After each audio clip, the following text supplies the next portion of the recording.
ঠাকুর মা ও স্বামীজির চরণে প্রণাম জানিয়ে শ্রী শ্রী রামকৃষ্ণ কথামৃত থেকে কিছু অংশ পাঠ করছি। আজকের বিষয় গুরুর কি প্রয়োজনীয়তা। স্বয়ং ঠাকুর বলে দিয়েছেন গুরুর আমাদের জীবনে ঠিক কি প্রয়োজনীয়তা। ঠাকুর আহারান্তে ছোট্ট খাটটিতে একটু বসিয়াছেন, এখনো বিশ্রাম করিতে অবসর পান নাই। ভক্তদের সমাগম হইতে লাগিল। প্রথমে মনিরামপুর হইতে একদল ভক্ত আসিয়া উপস্থিত হইলেন। একজন পিডাব্লিউপিতে কাজ করিতেন, এখন পেনশন পান। একটি ভক্ত তাহাদেরকে লইয়া আসিয়াছেন। ক্রমে বেলঘরে হইতে একদল ভক্ত আসিলেন। শ্রীযুক্ত মণিমল্লিক প্রভৃতি ভক্তরাও ক্রমে আসিলেন। মনিরামপুরের ভক্তগণ বলিতেছেন, আপনার বিশ্রামে ব্যাঘাত হলো? শ্রী রামকৃষ্ণ বলিতেছেন, না না, ওসব রজগুণের কথা, উনি এখন ঘুমোবেন। চাণক মনিরামপুর। এ কথা শুনিয়া ঠাকুরের বাল্যসখা শ্রীরামের উদ্দীপন হইয়াছে। ঠাকুর বলিতেছেন, শ্রীরামের দোকান তোমাদের ওখানে। ওদেশে শ্রীরাম আমার সঙ্গে পাঠশালায় পড়ত, সেদিন এখানে এসেছিল। মনিরামপুরের ভক্তরা বলিতেছেন, কি উপায়ে ভগবানকে পাওয়া যায় একটু আমাদের দয়া করে বলুন। এটি আমাদেরও প্রশ্ন ঠাকুরের কাছে, যে কি উপায়ে আমরা ঠাকুরকে পাব, ভগবানকে পাব। তা স্বয়ং ঠাকুর এটি আমাদেরকে বলে দিচ্ছেন যে কি উপায়ে আমরা ভগবানকে পাব। শ্রী রামকৃষ্ণ, একটু সাধন ভজন করতে হয়। অর্থাৎ ঠাকুর আমাদেরকে বলছেন একটু সাধন ভজন করতে। আর কি বলছেন, দুধে মাখন আছে, শুধু বললেই হয় না। দুধকে দই পেতে মন্থন করে মাখন তুলতে হয়। তবে মাঝে মাঝে একটু নির্জন চাই। দিন কতক নির্জনে থেকে ভক্তি লাভ করে তারপর যেখানে থাকো। ঠাকুর বলছেন আমাদেরকে নির্জনে সাধন ভজন করতে। আর কি বলছেন, জুতো পায়ে দিয়ে কাঁচা বনেও অনায়াসে যাওয়া যায়। অর্থাৎ নির্জনে সাধন ভজন করে যে জ্ঞান লাভ হবে, তারপর যদি আমরা সংসার করি বা সংসারে থাকি, তাহলে কোনো ভয় নাই। আর কি বলছেন, প্রধান কথা হলো বিশ্বাস। যেমন ভাব তেমনি লাভ, মূল সে প্রত্যয়। বিশ্বাস হয়ে গেলে আর ভয় নাই। অর্থাৎ ঠাকুর বলছেন আমাদের প্রধান যেটা দরকার সেটা হচ্ছে বিশ্বাস।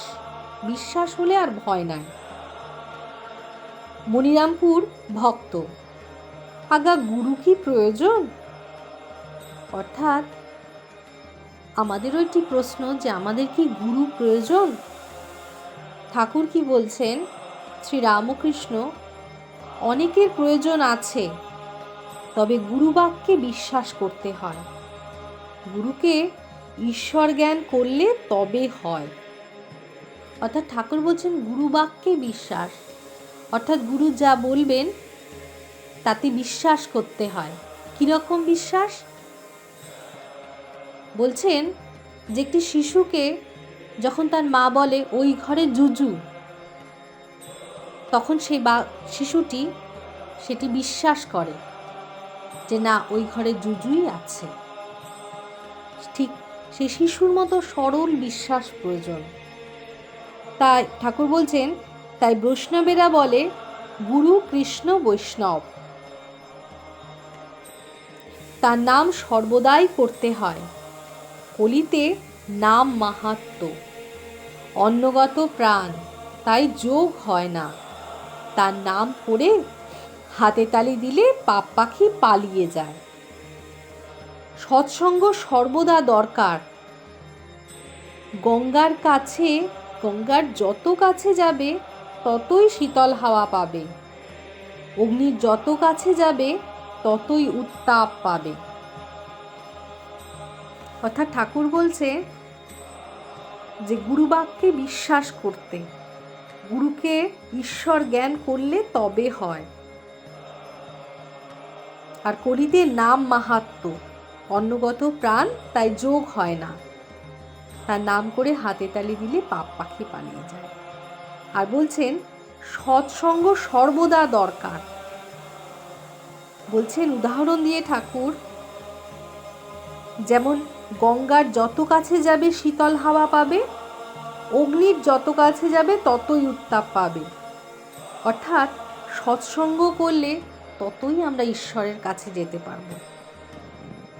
আর কি বলছেন ঠাকুর, মা রাত্রে কোলের ছেলে শুয়ে আছে, মা মুখে চুষি দিয়ে গেছে, যখন চুষি ফেলে চিৎকার করে ছেলে কাঁদে, তখন মা হাঁড়ি নামিয়ে ছেলেকে কোলে করে মাই দেয়। এইসব কথা কেশব সেনকে বলেছিলাম। কলিতে বলে একদিন এক রাত কাঁদলে ঈশ্বর দর্শন হয়। মনে অভিমান করবে আর বলবে তুমি আমাকে সৃষ্টি করেছো, দেখা দিতে হবে। সংসারেই থাকো আর যেখানেই থাকো, ঈশ্বর মনটি দেখেন।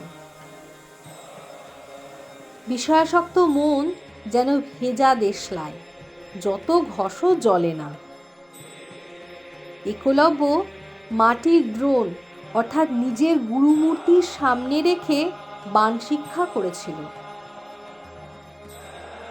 এগিয়ে পড়ো, কাঠুরে এগিয়ে দেখেছিল চন্দন কাঠ, রূপোর খনি, সোনার খনি, আরও এগিয়ে গিয়ে দেখলে হিরে মানিক।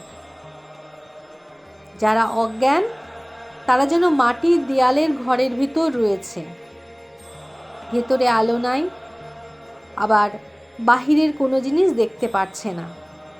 জ্ঞান লাভ করে যে সংসারে থাকে সে যেন কাঁচের ঘরের ভেতর থাকে, ভিতরে আলো বাইরেও আলো, ভেতরে জিনিসও দেখতে পায় আবার বাহিরের জিনিসও দেখতে পায়। তাহলে ঠাকুর আমাদেরকে কি বলছেন? ঠাকুর বলছেন জ্ঞান লাভ করে সংসারে থাকতে, অর্থাৎ একটু নির্জনে সাধন ভজন করে জ্ঞান লাভ করে তারপর সংসার করতে। আর কি বলছেন? ব্রহ্ম ও জগৎমাতা এক, এক বই আর কিছু নাই।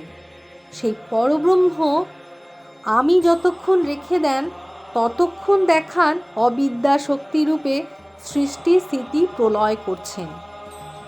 যিনিই ব্রহ্ম তিনিই আদ্যা শক্তি। একজন রাজা বলেছিল যে আমায় এক কথায় জ্ঞান দিতে হবে। যোগী বললে আচ্ছা তুমি এক কথাতেই জ্ঞান পাবে। খানিকক্ষণ পরে রাজা দেখে হঠাৎ একজন জাদুকর এসে উপস্থিত। রাজা দেখলে সে এসে কেবল দুটো আঙুল ঘোরাচ্ছে আর বলছে রাজা এই দেখ এই দেখ।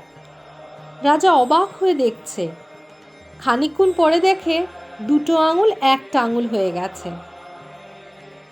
জাদুকর একটা আঙুল ঘোরাতে ঘোরাতে বলছে রাজা এই দেখ রাজা এই দেখ। অর্থাৎ ব্রহ্ম আর আদ্যা শক্তি প্রথমে দুটো বোধ হয়, কিন্তু ব্রহ্মজ্ঞান হলে আর দুটো থাকে না, অভেদ এক, যে একের দুই নাই, অদ্বৈতম। অর্থাৎ ঠাকুর কি বলছেন যে কি উপায় আমরা ভগবানকে পাবো? একটু নির্জনে সাধন ভজন করতে, করে জ্ঞান লাভ করতে এবং তারপরে সংসার করতে। ঠাকুর সাধন ভজন করতে বলছেন। আর বলছেন কি, প্রধান কথা হচ্ছে বিশ্বাস। গুরু বাক্যে বিশ্বাস করতে হয়, গুরুকে ঈশ্বর জ্ঞান করলে তবে হয়। আর সৎসঙ্গ সর্বদা দরকার। আর কি বলছেন? ঈশ্বরের ওপর একটু অভিমান করতে। কীরকম অভিমান করতে?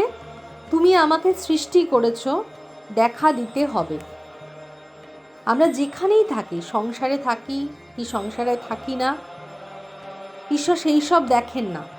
ঈশ্বর শুধু মনটি দেখেন। বিষয়াসক্ত মন যেন ভেজা দেশলায়, যত ঘষও জ্বলে না।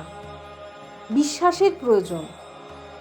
কাঠুরে এগিয়ে গিয়ে দেখছে, একজন বলছে এগিয়ে যাও, কাঠুরে এগিয়ে গিয়ে দেখছে চন্দন কাঠ, তারপর দেখছে রূপার খনি, তারপর সোনার খনি, আরও এগিয়ে গিয়ে দেখে হিরে।